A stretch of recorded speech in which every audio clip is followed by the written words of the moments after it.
Listo. Ahora sí, entonces siendo las 20 horas, seguimos con este segundo ciclo de neumología organizada por la Liga de Neumología. Estamos en presencia de la doctora Liz Cuevas. Ella es egresada por la Universidad de la Integración de las Américas Unida. Es especialista en medicina interna por la Universidad Católica Nuestra Señora de Asunción, UKC Hospital General de Luque.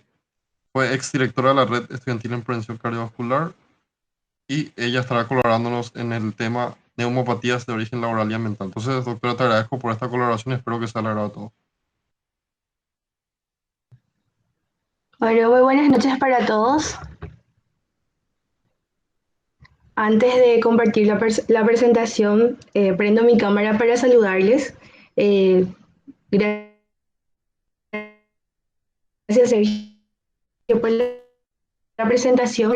En su momento fui alumna de la UNIDA, fui miembro de la SOCEN UNIDA en mis tiempos de universitaria, así que para mí es un placer poder compartir hoy con ustedes. Si bien no me desempeño en el área de docencia, hago más la parte atencionalista.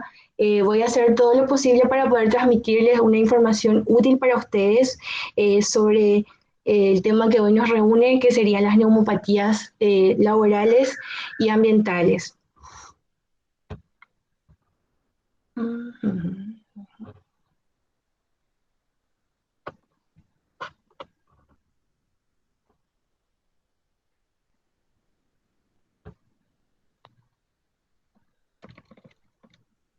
Ahí se puede ver completo.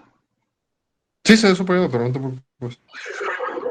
Ok, bueno, entonces cuando hablamos de neumopatías laborales y ambientales, muchas veces nos quedamos un poco descolocados. Yo recuerdo que en la época de la universidad fue uno de los capítulos que más rápido pasé. Incluso puedo decir que los primeros tiempos de la residencia no era algo al cual estaba muy habituada a preguntar. ¿En qué sentido eso? Por sobre todo de estas posibles enfermedades en los pacientes. Entonces, es un tema un poco olvidado, pero sí muy importante porque nos puede ayudar a determinar el diagnóstico como tal, el tratamiento y sobre todo el pronóstico de los que serían los pacientes, ¿verdad? Y mejorar la calidad de vida y hacer las atenciones correspondientes en su momento. Cuando hablamos de neumopatías laborales y ambientales, hablamos de una afectación a nivel pulmonar, ya sea la parte bronquial, alveolo intersticial y o pleural secundaria a la exposición del sujeto a una materia particulada, vapores, humos, en su lugar de trabajo. El protagonismo de los distintos agentes respiratorios de las exposiciones asociadas, ya sea la agricultura, la ganadería, cuando se empezó la explotación minera industrializada, en donde empezaron a aparecer la neumoconiosis, de las cuales vamos a estar hablando, a pesar de las mejoras de las condiciones higiénico-sanitarias y laborales que han ido aconteciendo, hasta el momento seguimos teniendo una prevalencia importante de estas patologías, de estas neumopatías en trabajadores y también diagnosticarlo nos tiene que eh, competir a nosotros. Bueno, las neumopatías de causa laboral y ambiental son difíciles de distinguir de aquellas que no se originan en el entorno. Y desde ese punto ya empezamos con el tema de hacer un buen interrogatorio clínico y buscar una posible causa de una neumopatía laboral. Si bien también puede ser el origen de muchas enfermedades multifactoriales. Laboral, por ejemplo, tenemos ejemplo que puede también exacerbar y ser una a lo que es una neumopatía laboral. También están los riesgos genéticos propios que establecer si el origen es laboral o ambiental, eh, adelantado el ejercicio y el pronóstico del paciente. Si yo tengo un paciente que tiene un asma laboral o tiene una neumonitis por una hipersensibilidad que no puede controlarse de la manera adecuada, sin que se elimine esa exposición a la sustancia lesiva. ¿A qué va eso? De que un paciente que está trabajando en un ambiente en donde está expuesto a algún alergeno que le está generando esa reacción, quitarle de ese ambiente podría generar repercusiones legales y financieras. A un paciente no le podemos decir que va a tener una consecuencia económica. Entonces, todo eso es importante saber y ver cómo podemos paliar, si eso se puede mejorar en el área laboral, si hay otros pacientes, si hay otros compañeros que tienen los mismos síntomas, buscando también de alguna forma ayudar y mejorar el ambiente laboral de esas personas. Nosotros clasificamos las enfermedades pulmonares ocupacionales, que sería la abreviatura EPO, según el agente causal y la forma de presentación. Según el agente causal tenemos los polvos inorgánicos, los polvos orgánicos, gases y vapores químicos y las radiaciones ionizantes. Cuando hablamos de polvos inorgánicos, hablamos otra vez de distintos tipos de polvos. Tenemos los fibrogenéticos como el sílice, los sílices afesto, los no fibrogenéticos, que serían el polvo de carbón, el grafito, el hierro, el óxido férrico, así también como pueden ser los polvos inertes, el estaño, el bario, el circonio y carburo. Alto, aluminio, el tungsteno y las fibras minerales artificiales, que son fibras de aislamiento, filamentos continuos y fibras cerámicas. Los polvos orgánicos, que serían los antígenos de actinomicetos, por ejemplo, el que puede producir un pulmón de granjero, la enfermedad de los trabajadores del aire acondicionado y humidificadores, antígenos aviarios, pulmón del criador de palomas, otros antígenos de hongos o bacilos, proteínas y enzimas vegetales, y después tenemos también lo que serían gases y vapores químicos como el amoníaco, el dióxido de azufre, los hidrocarburos y demás. Después, dependiendo de dónde afecta a nivel de los pulmones, una afectación que puede ser bronquial, que puede ser del propio parénquima pulmonar o una afectación a nivel pleural. Teniendo una afectación bronquial, sobre todo los que tienen un patrón obstructivo, sería la bronquitis crónica o el asma. Puede ser el cáncer de pulmón, que puede producir un carcinoma epidermoide, carcinoma de células pequeñas. También tenemos la parenquimatosa, que podría ser la fibrosis pulmonar, que es una muy constante, enfisema, neumonitis por hipersensibilidad, y las afectaciones pleurales como tal. Acá tenemos un ejemplo. En un año, un individuo cuya jornada laboral dura 8 horas por día respira alrededor de 850.000 litros de aire que provienen de su ambiente de trabajo. ¿Ustedes se imaginan tener 8 horas laborales en un ambiente así y cuánto uno está respirando y lo que generaría eso a la salud de ese trabajador? Los gases, humos o partículas contenidas en esa inmensa cantidad de aire pueden afectar el sistema respiratorio de diversas formas y eventualmente empezar a generar síntomas respiratorios.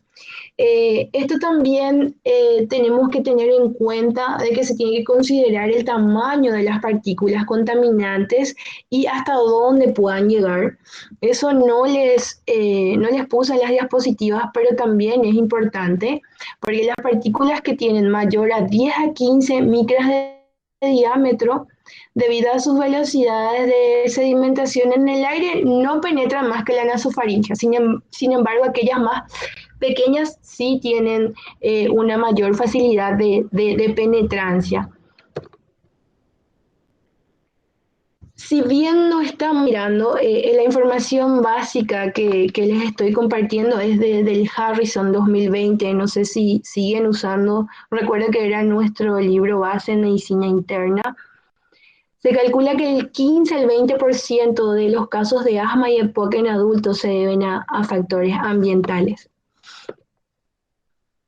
Bueno, y algo muy importante es investigar sobre estas prácticas específicas de que deben incluir las preguntas sobre estos contaminantes específicos.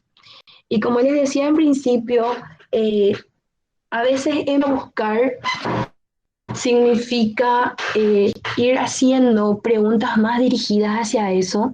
Y si un paciente tiene una neumopatía, no quedarnos solamente con un paciente con un EPOC por una exposición a biomasa, por larga data o por tabaquismo, o bien quedarnos con un asma bronquial y no buscar exactamente cuál sería la situación que esté generando eso.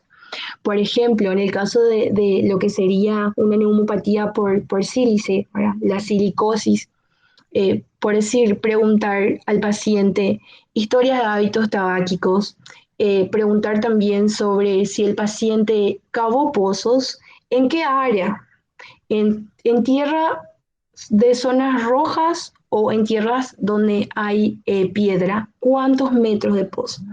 Bueno, si el paciente está expuesto si el paciente es trabajador en produce carbón, bueno, esas cosas son muy importantes para la historia clínica, para cuando puedan irse a los hospitales. Tengo entendido que seguro muchos ya se están yendo.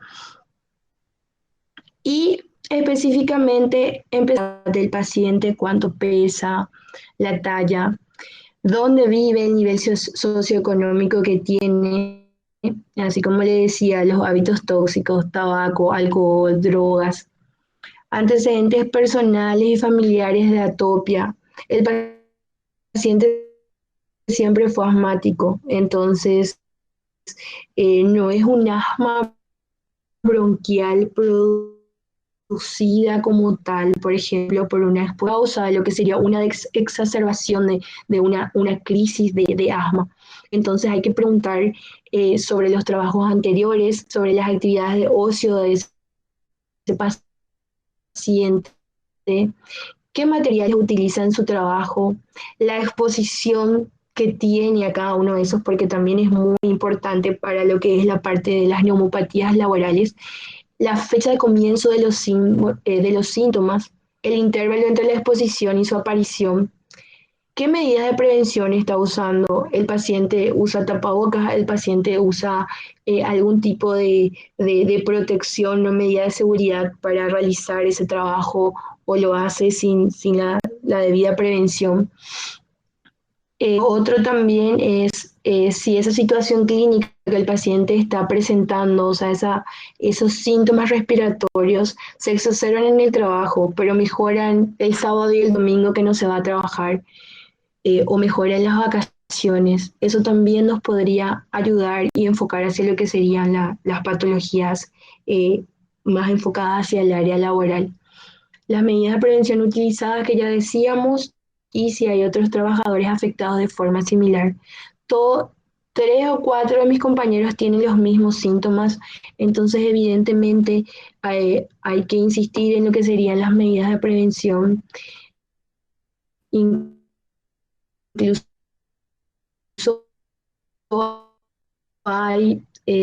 estaba leyendo que en Estados Unidos, por ejemplo, ellos tienen, cuando firman sus contratos, hay una ley que ellos tienen en donde te muestran cuáles son las exposiciones que vas a tener. Sería como una condición de insalubridad o algo parecido, hablando en un término así, tratando de reducir lo que decía. Entonces yo ya sé a qué me enfrento, qué factores propios yo tengo también de que puedan colaborar a que eso se exacerbe, respiratorios. y todas esas cosas. En unas categorías de posición y los trastornos respiratorios relacionados. Los polvos orgánicos, como el asbesto, que se encuentra en la minería, en el procesamiento, construcción, eh, que pueden producir de características en la reacción respiratoria. Por ejemplo, una fibrosis por asbestosis, una enfermedad pleural, puede llegar a producir cáncer, puede producir un mesotelioma. Y prácticamente toda la actividad minera nueva y construcción con asbesto que se lleva a cabo en los países.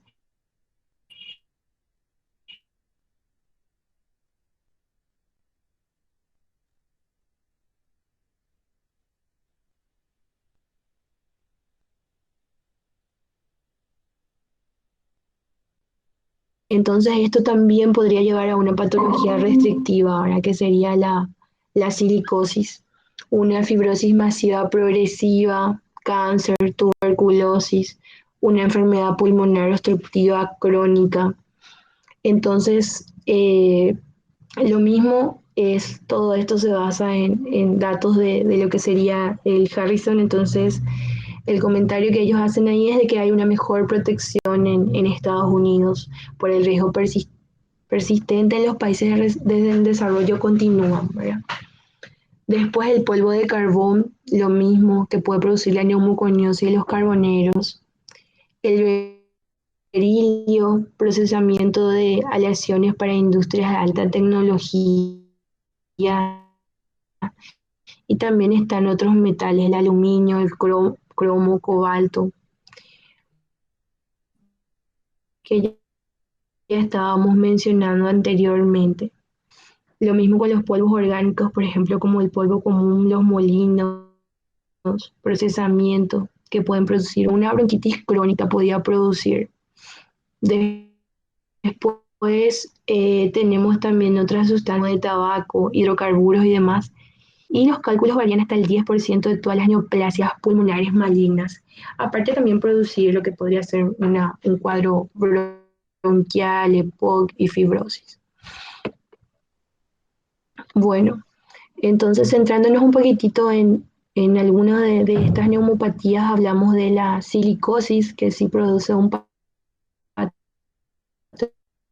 patrón más bien restrictivo, una fibrosis progresiva,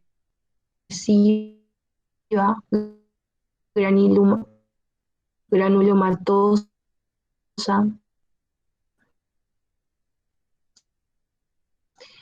y se produce en sitios de depósito de polvo cristal de roca, cuarzo, y después tenemos arena, cuarcita, tripoli, trimidita, entre otros. La inhalación de partículas de 0,5 a 5 microgramos de diámetro produce silicosis. Eso justamente partículas contaminantes del aire. ¿Cuáles son los oficios en las industrias de acero, pica, pedrería e industrias de cerámica?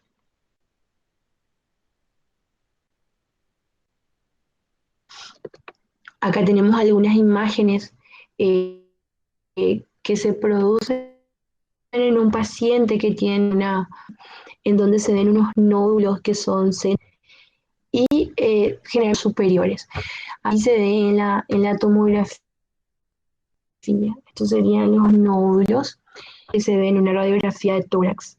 Entonces, que está expuesto al sílice, entonces podría ser un diagnóstico probable de silicosis e ir buscando un poco más sobre eso.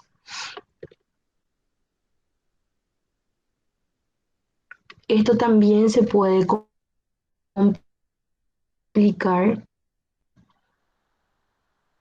y esto puede producir una ciliotuberculosis, produce una sobreinfección agregada, puede producir un síndrome de Kaplan, una insuficiencia respiratoria con hipercapnia, con o sin ella, una esclerodermia, cáncer de pulmón, enfermedad pulmonar obstructiva crónica como tal.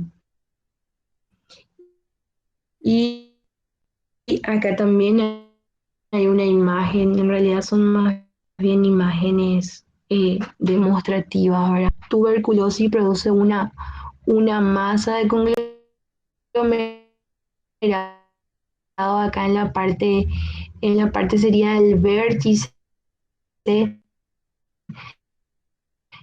o sea, de los lóbulos superiores sería en el lado derecho que se está observando con un nivel de aire líquido adentro que no sé si es que se llega a notar bien por, por la, por la proyección.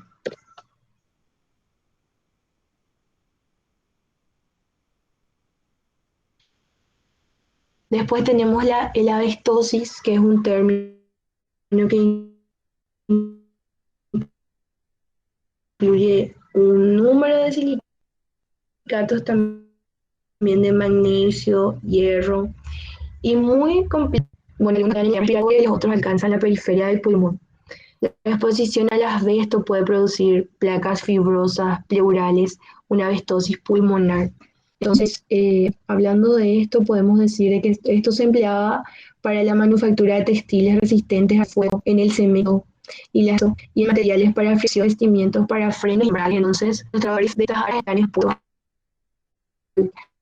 al asbesto como tal, y esto sería el padrón que estaría produciendo. Hay muchas reticulaciones, hay bronquiectasias, y tiene la característica de formar como panal de abeja descalcificadas que se está pudiendo notar. Pueden producir cáncer de pulmón, derrame pleural, atelectasias, insuficiencias respiratorias, efecto adictivo al del tabaco. Lo mismo, son patologías que puedes ver o bien lo que serían los hábitos tóxicos.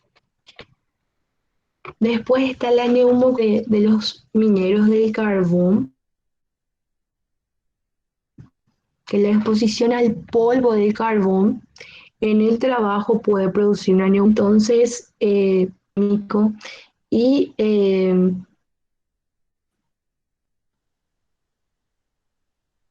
sobre todo en los países en los cuales las minas de carbón son una industria importante. ¿Por qué? Porque con la exposición prolongada al polvo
gustaría que puedan llevar de esta presentación es de que estas neumopatías existen, de que la tenemos que buscar y el día en el que estén enfrente de los pacientes haciendo un interrogatorio a un paciente con un cuadro respiratorio, a un paciente que tiene disnea, que tiene tos, que no se encuentra una causa probable, no se queden con un diagnóstico solo de POC o un diagnóstico de asma, sino que puedan indagar un poco más.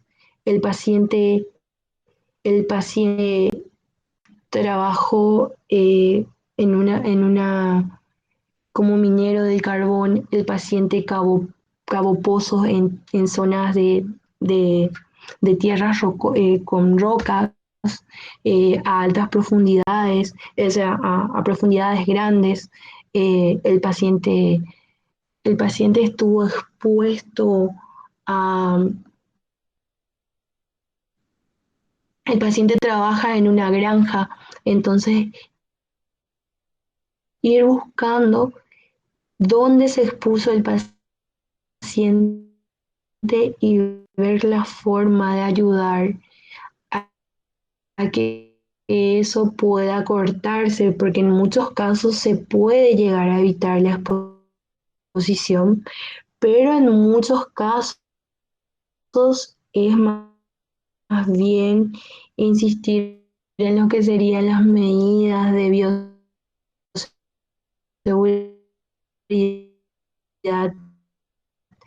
en área, trabajaría en ese ambiente mensaje intención de lo que podría ser una enfermedad pulmonar, por otro no tóxico, métodos eficaces de almacenamiento y transporte de sustancias tóxicas, automatización de los trabajos en aquellas zonas de alto riesgo, uso de sistemas de humidificación, ventilación, flujo, que puedan reducir la concentración del agente inhalado, uso de equipos de protección respiratoria, rotación del personal, establecer programas educacionales sobre prevención de riesgos y deshabituación tabáquica, realizar exámenes médicos en salud para identificar a trabajadores con riesgo de POC o asma, practicar exámenes periódicos, anuales o semestrales para los trabajadores más expuestos.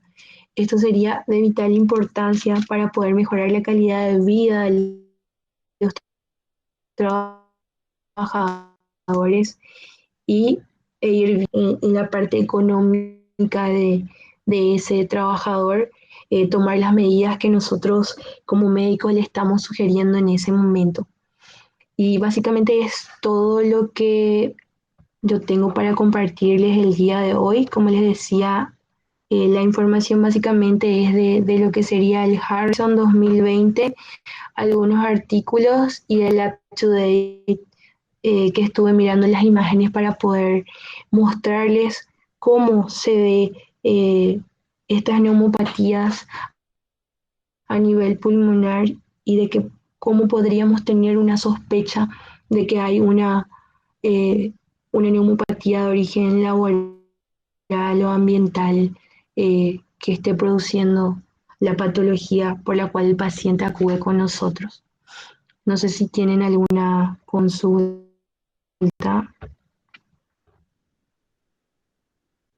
Excelente, doctora. Muy buena la conferencia, en serio. No sé si alguno de los chicos tiene alguna pregunta, algo que quiera comentar. Pueden, como siempre, escribir por el chat o prender su micrófono sin problema alguno. Yo, de mi parte, una consulta esto si es el diagnóstico directamente por clínica, por anatomía patológica o por radiografía. No. En realidad se hace anatomía patológica, pero nosotros ya tenemos una sospecha por clínica. ¿Por qué? Porque nosotros tenemos un antecedente de exposición. También tenemos un componente a nivel imagenológico, sobre todo la parte tomográfica, pero la anatomía patológica es la que nos ayuda a definir mejor eso. Excelente, doctora. No sé si alguno de los chicos entonces Sí, tiene alguna pregunta. sí, hay algo más que te quería mencionar con el tema de la estosis, teniendo en cuenta la consulta. Las pruebas de función pulmonar revelan también un patrón restrictivo, entonces produce una disminución de los volúmenes pulmonares como una capacidad de difusión y también pueden haber signos de obstrucción por la fibrosis que produce. Entonces, eso no, también nos estaría ayudando mucho al diagnóstico, ¿verdad?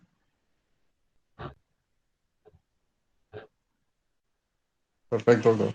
Entonces, no sé si alguno de los chicos tiene alguna otra pregunta o si quedó todo claro, por favor, si pueden escribir también por el chat para que la doctora pueda saber que llegó la información.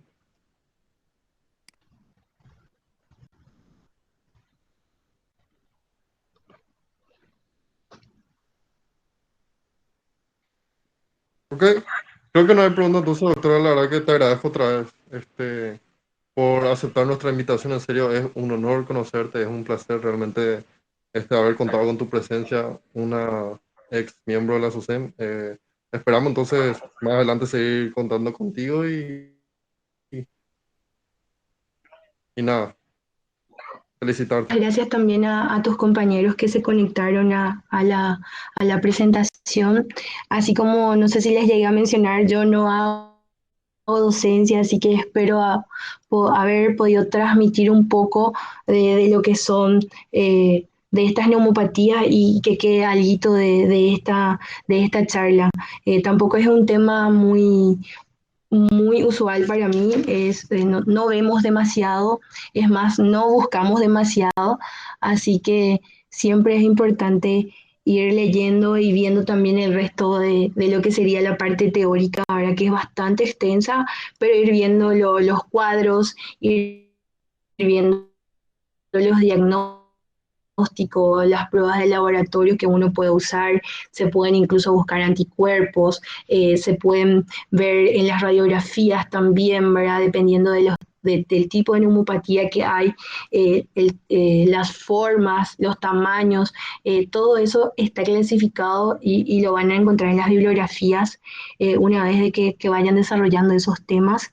Y nada, más que nada eso, y muchas gracias por la atención y un gusto siempre compartir con ustedes. Unida fue mi casa, la SOCEN Unida fue parte de mi formación y me generó mucha experiencia con el CCI, con las amistades. Hasta ahora seguimos en contacto ya sea por amistad o también por trabajo, entonces es un gusto siempre poder compartir con ustedes. Muchas gracias.